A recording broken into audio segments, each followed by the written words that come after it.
Good evening, everyone. Welcome to the February 18th, 2025 regular meeting of the Board of School Directors. This meeting is also available via Zoom webinar, live stream, and is being video recorded with sound for public broadcast. All participants joining via the webinar who wish to comment will need to use the chat feature, which will be enabled during the audience recognition part of our agenda. If you're attending this meeting in person, you should be aware that other attendees may be recording this meeting as permitted by the Sunshine Act, which I believe somebody is right now, so hello. But that also means that your remarks that you make at the podium or at your seat will also be recorded. Finally, the board believes it's in the best interest and the best interest of the students of the district to hear comments from the district residents and taxpayers. An opportunity will be given later in the meeting for public comment, both in person and through that chat feature mentioned before by Solicitor Roos. So without further ado, let's get started. Dr. Mussolini, we'll start with you. Well, thank you, President Sauer, thank you. So a couple of things. Number one, winter snow delays. We're in the midst of winter. We hopefully will have no more snow after today. But I do want to thank Jim Lill and Ken Pitts and Aldous Vilnius and Ed Kohler, Dennis Witt, the entire facilities team. This has been a different year. We've been lucky the past couple of years, and this year they really had to get out there. And Jim, thank you, you and your team, transportation especially. At some point, I always say physics wins. So this will end at some time, at some point. LMSD kindergarten and first grade student registration is now open. So if anyone's interested, that's on the website. Monday night's ISC Book Club, The Hidden Potential by Adam Grant was a success. Next one is on the 24th. We hope you could attend. And lastly, there was an agenda item pulled that I want to just tell everyone about. The audit report we were supposed to accept tonight. And let me just read this. The 23-24 audit will not be available for acceptance at tonight's meeting due to a combination of things, including a recent staff resignation, which created a delay. However, the auditor says our financial statements have been through our quality control process, with no changes. We expect the work papers to be completed and submitted to quality control this week. So we're anticipating getting this back. It will be for approval at the March meeting. Thank you. Thank you very much. Very effective. And now we're going to start with our singular student representative. So you are all you tonight. BJ, thank you. Give us some information coming from the schools. Thank you. Good evening, everyone. Thank you for having me. Let's go over some of the things that have been happening this past month at Harriton. During this month, Harriton's Black Student Union Club has begun using the morning announcements to teach people about many important Black historical figures that may have gone unnoticed. Poems have been read, brief summaries have been shared, and sometimes even spoken word is shared over the morning announcements. A great way to learn about historical Black figures during Black History Month at Harriton. Last week at Harriton, there was a lot of Eagle pride shown in celebration of the Eagles winning the 59th Super Bowl. Eagles jerseys could be seen being worn throughout the halls the entire week in preparation for the parade that happened Friday, February 14th. Go Eagles. Winter sports at Harriton are coming to an end with the championship season beginning. Harriton's girls basketball team made it to the district championships, but unfortunately lost after their first game. It was a tough first match, but a good run for the Rams. Harriton's swim team and Harriton's wrestling team prepare for districts coming up this weekend. Wish both teams good luck. Harriton and Lower Merion's National Society of Black Engineers Club prepares for their robotics competition happening sometime next month in Chicago, Illinois, and are meeting every Wednesday and Thursday after school in order to prepare. Wish them good luck as well. Lastly, the Dr. Harriton performance is happening this Friday with tickets being sold during Harriton's Lunch and Learn every day of the week. Students can't wait to see an exciting and fun performance from the contestants this Friday. All proceeds go to the Jerseys for Kids Foundation and the Lower Merion Township Scholarship Fund. That's all from Harriton for this month, and thank you for listening and have a great evening. Thank you very much. Appreciate the Go Birds. And it was just so wonderful. The school was, at least the students were able to go to the parade that day. Okay, so now we're going to have committee reports. So we'll start with a policy committee meeting. Did you move seats? Okay. Nope, go for it.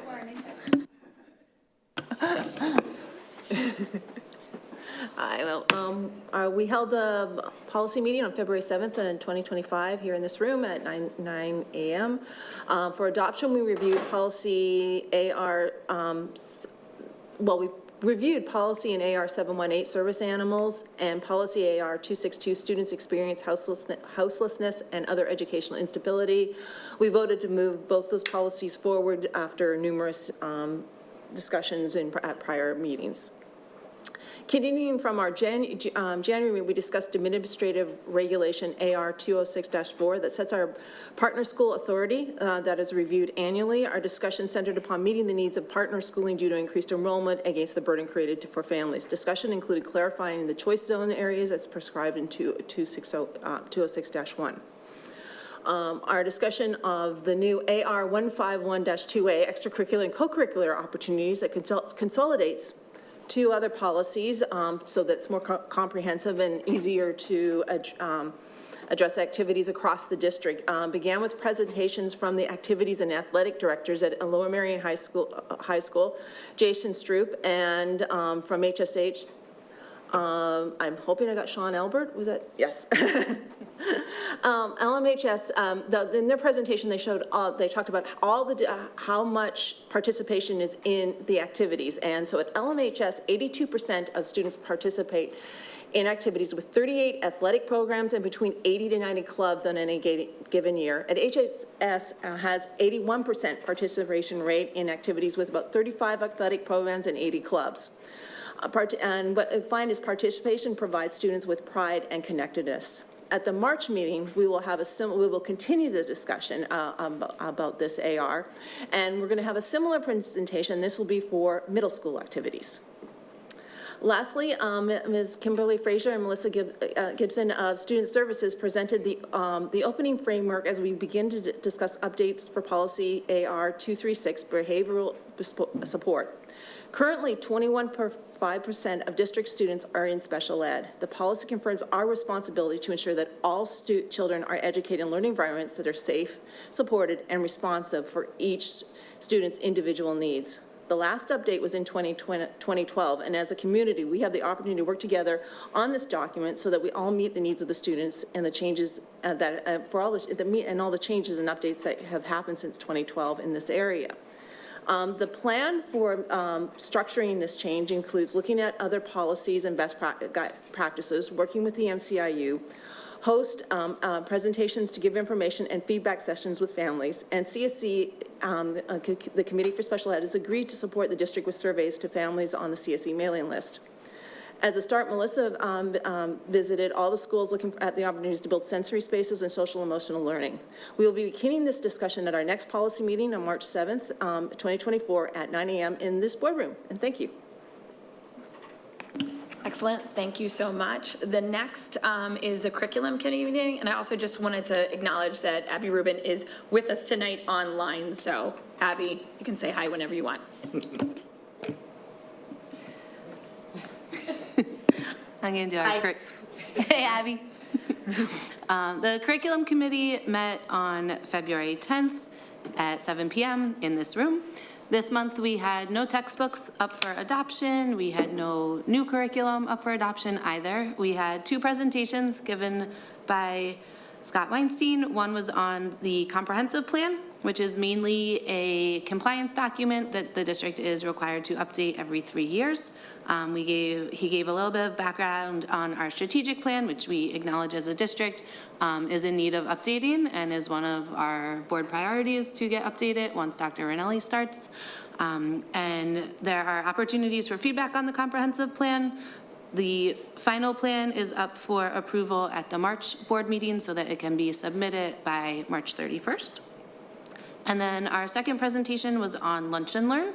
If you don't know Lunch and Learn or you have questions about Lunch and Learn, I recommend going back and reviewing the recording of this meeting, or at least going back and looking at the presentation and the PowerPoint. Very informative information about the Lunch and Learn program that happens at our high schools, and it's essentially an opportunity where students have time, 1 hour period during the day where they are able to either eat lunch for half the time and then go visit with a teacher, or get caught up on work, or take a break if they need to. There are some students who, it was mentioned, choose to do lunch and lunch or learn and learn, but the majority do choose to do lunch and learn, or learn and lunch, whatever order they would like to do it in. Clubs are also able to meet during this time, so it's viewed as an important part of the day for our high school students, for them to be able to participate in a variety of activities and also get support as needed from their teachers. Our next meeting will be on March 10th at 7 p.m. in this room.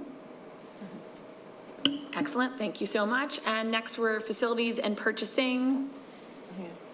Are you? Thank you.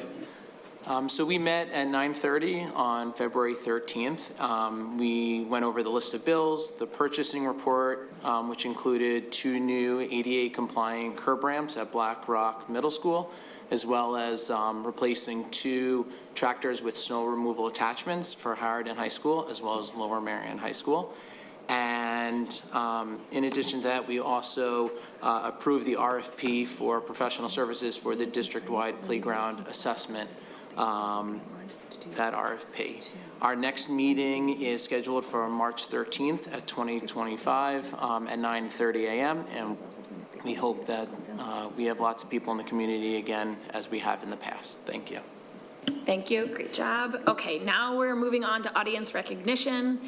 At this time, we will hear public comment. If you would like to speak at tonight's meeting and have not signed out with Ms. LaPere yet, please do so now. For those of you joining via the webinar, the chat feature will appear on your screen and open for 10-minute timer. This is your time period to put in and submit your comments and or questions via the chat feature. Please be sure to begin with your full name and where you reside in the district in order for your comment to be shared. It generally just the neighborhood is fine. You don't have to tell us your exact address. Ms. LaPere is going to pull the clipboard right now, and then we'll get started. Take your time. Talk amongst yourselves.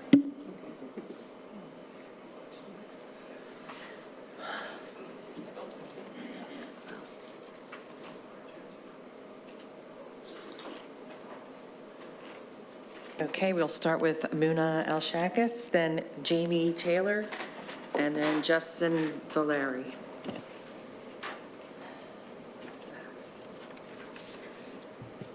Hi, I'm Mona Alshakis from Narberth. I'm a teacher. I spoke at the September meeting to explain how teachers use equity to build communities so every child feels cared for.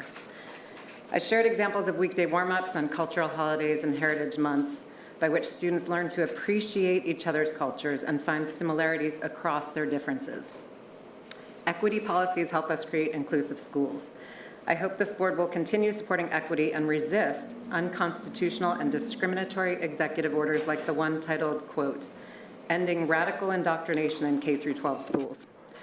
Let me be clear, there is nothing radical about building safe learning spaces for our kids and giving each child the tools they need to succeed.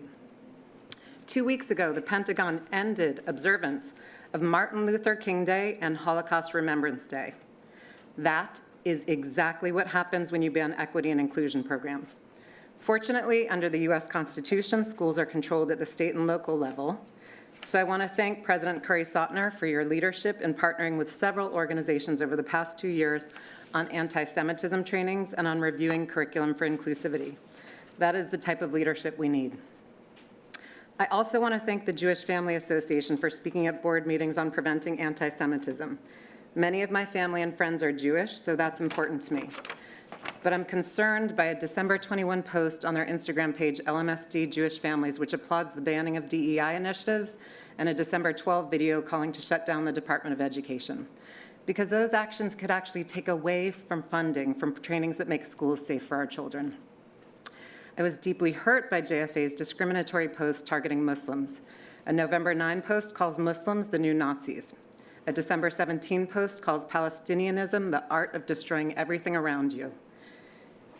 Many of my friends and family are Muslim and Arab American, so I'm concerned about discrimination against them. I hope JFA leaders will consider how those words make our students feel unsafe. I hope and believe there's a way to repair the harm through dialogue together. I understand hurtful words come from a place of fear.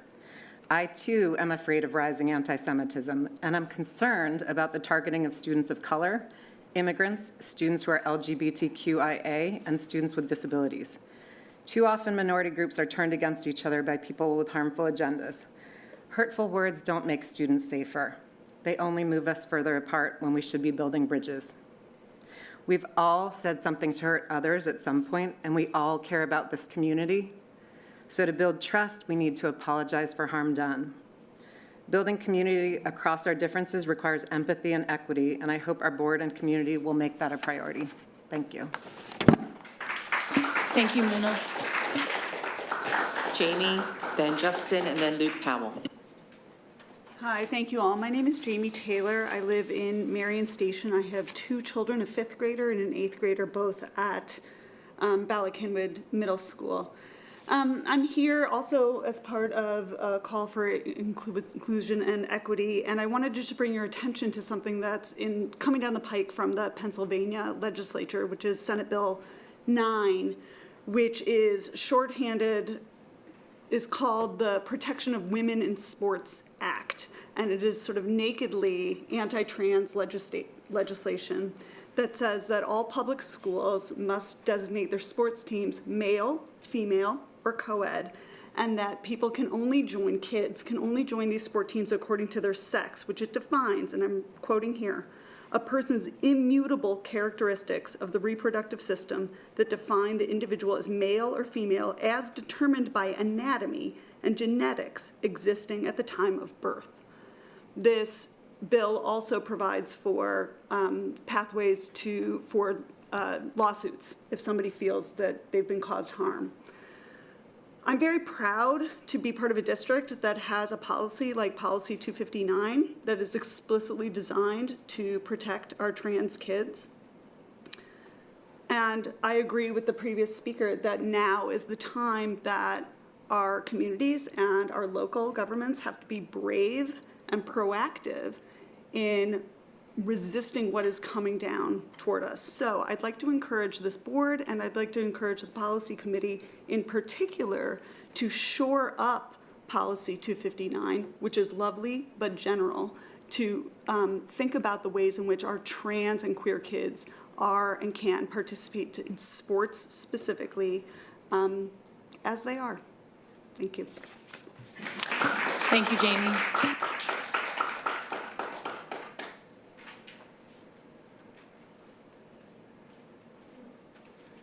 Good evening. My name is Justin Villery. I'm a parent of a first grader and a kindergartner at Penguin Elementary School. Thank you for the opportunity to make a comment this evening. My wife Courtney and I recently signed the Wait Until 8th Pledge, which, as you've heard, is a movement to collectively empower parents to let kids enjoy a childhood free of the online risks, social pressures, and anxiety caused by smartphones. Like so many parents we know, Courtney and I dread the idea of giving our children constant access to the unrestrained online world well before they have the skills or the maturity to understand and navigate it. But we also dread the day when they come home saying kids at school call them weird because they are the only one without a phone.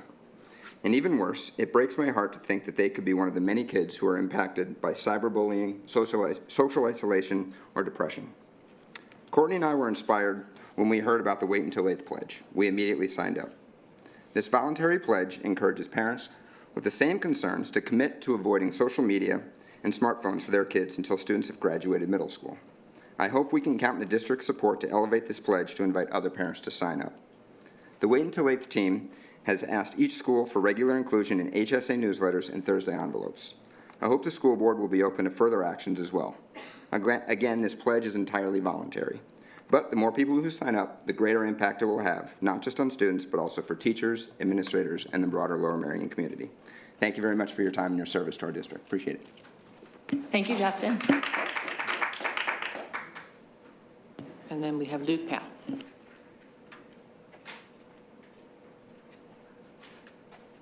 Good evening. My name is Luke Powell. I'm from Gladwin. First, thank you to the board for everything you do. Having only been a part of this district for less than 2 years and only really paying attention to these board meetings this past year, I have a deep appreciation for all that you try to do for our district staff and students. In the last general meeting, I expressed concern with the format of the January 17th PD training for all district staff, as well as our need to be cautious about which organizations we partner with given their biases. I wish now to expand on the specifics of that, as well as express my severe disappointment regarding the second of these trainings that took place last Thursday. I am now directly and formally requesting that LMSD cease all partnerships and future training with the Anti-Defamation League, or ADL, and any other organization that utilizes the IHRA definition of anti-Semitism in their policy and education efforts. Let me be crystal clear. Anti-Semitism is a scourge. Just as any form of discrimination, it should be fought against vehemently, and we should continue to make efforts to properly educate our staff, students, and community on how to identify, react to, and prevent future instances of hate. In that fight, however, we must take greater care when vetting organizations that may have a political agenda that takes priority over this education. The ADL, as well as the IHRA's working definition of anti-Semitism, have come under criticism and controversy for decades now due to their activity and aim at censoring and targeting marginalized groups and political protesters. The ADL has a history of silencing progressive social justice movements.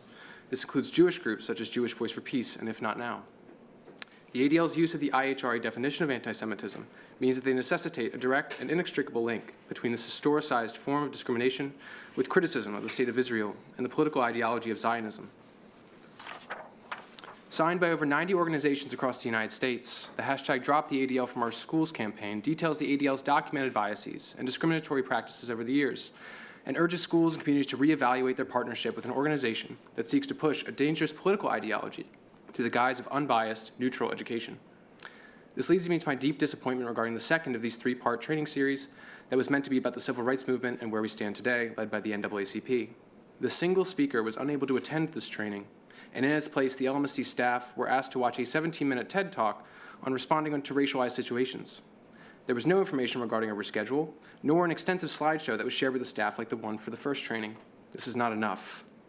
The contrast of the scale of these two training sessions feels painful and confounding. I have witnessed many instances firsthand of anti-Blackness as well as Islamophobia while working in this district. Yet, it doesn't feel like this district is taking the same amount of time, effort, or resources towards combating contemporary forms of quotidian and systematic racism over other forms of discrimination. To cite Black feminist and academic Kimberly Crenshaw, the fight against oppression is intersectional. Prioritizing one form of discrimination while working with organizations that perpetuate other forms of hate and censorship is deeply problematic and troubling.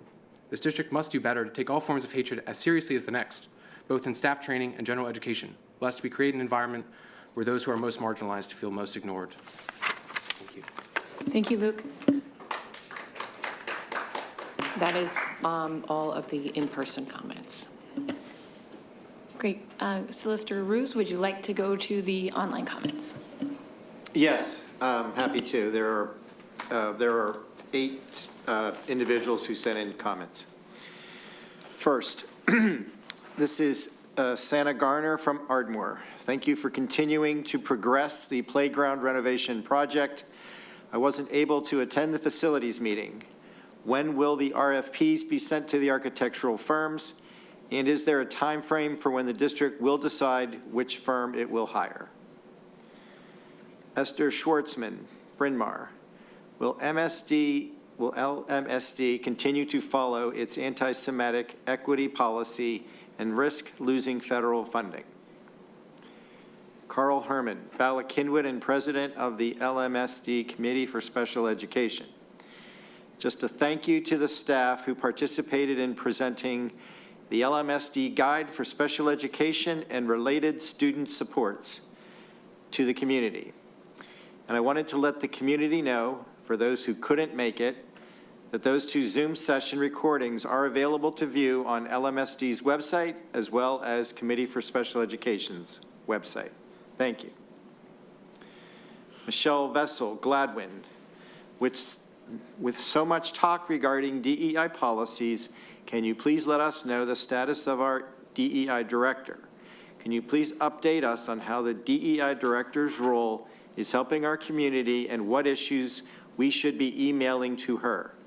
Can you also share with us how the DEI volunteer teachers appointed at each of our schools are being trained or what guidance they are being given? Who is vetting the materials they are using, since they seem to have more leeway than other teachers in our school to add material to their classes? Teresa Doggett, Marion Station. 2 students at Marion, 1 at Bala-Cynwyd Middle School. I echo Muna's comments, prior speaker, comments supporting the equity policy and the continued work to strive for equity and safety for all students in LMSD, especially in light of the recent executive orders. I thank the district and their board for their recommitment to supporting all students. Wilson Chong, Bala-Cynwyd. Equity is not an American value, equality is. Equity is not in the Constitution, equality under the law is. Maybe we should read the Constitution before saying things are unconstitutional. Jessica Gaber, Narberth. As a parent of 2 children in LMSD, I am in support of equity and inclusion policies and want the board to continue to foster a community of belonging and inclusiveness in our schools. Kim Lippitz, Narberth. It is very difficult to ask a school board to condemn hate or provide a culture of inclusivity when anti-Semitism has gone unanswered. As witnessed by the speaker against ADL, this can no longer go unanswered. Enough. And there's one more comment, but it's by someone who already submitted a prior comment. Thank you very much. Any? No. Okay, great. Thank you, everybody, for sharing your thoughts and your perspectives and your ideas for the whole of the board and the community. Now we are moving on to, hold on, just lost my direction. Here we go. To the consent agenda. So does anybody have anything that they would like to pull from the consent agenda? Nope. Great. Do I have a motion to approve all of the items listed on the consent agenda? So moved. Second? Second. Any discussion?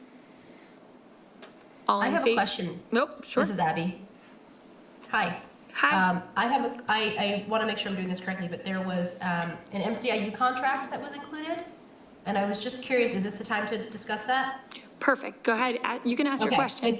Thank you. This is not to delay a vote or anything. I'm just curious for some information. It looked like there is in the bottom of that document, there's a sort of like a budget line. And I'm curious, we looked like for all the districts in Montgomery County, we looked like the second highest contributor. And I'm just curious why that is, and also what, I mean, it explained what the different benefits were that we receive, but I would love to understand a little bit about why we were charged or why we donated as much as we, or contributed as much as we did versus other districts. If anybody has that. Yes, Abby, I'm happy to do that. We actually looked that up today, and I just want to make sure, Vic, maybe you can help me. But I think there's 2 reasons. There's a formula that the MCIU uses, and the formula is based on student population and weighted average or market value aid ratio, which is an indicator of wealth. And I believe we're probably the second highest student population, or there, close to it.